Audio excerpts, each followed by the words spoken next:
While we often picture Vikings as fierce raiders storming coastlines with axes in hand, a huge part of their story unfolded far from the shores of Western Europe.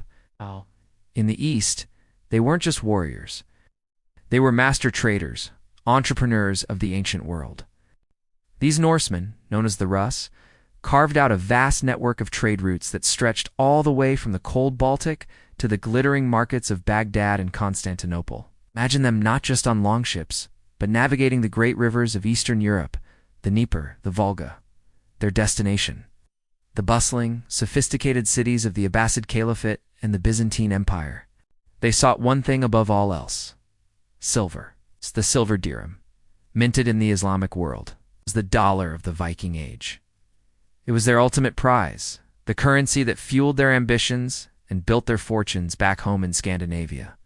So what did they trade for this precious metal? They brought the treasures of the North. Rich golden honey, a vital sweetener in a world without sugar.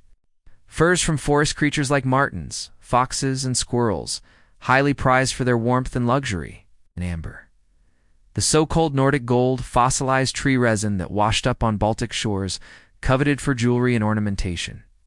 But there was a much darker side to this commerce. Significant and tragic part of their trade was in human beings. They raided Slavic and Finnic communities, capturing people to sell as slaves in the markets of the East. These captives, known as the Sakaliba, were a grim but highly profitable commodity. It's a stark reminder that the Viking Age was built not just on the merchant-esque scales or the craftsman-esque skill, but also on immense human suffering. This Eastern connection fundamentally shaped the Vikings. It flooded Scandinavia with wealth, new ideas, and Eastern artifacts. We find thousands of Arabic coins in Viking hoards, proof of this extensive contact. So, the next time you think of a Viking, remember the merchant as much as the raider. The story of their age was written just as much in silver dirhams and trade agreements as it was in blood and iron. They were complex people, a fusion of warrior, explorer, and global trader. Thanks for watching, and don't forget to like and subscribe for more dives into history.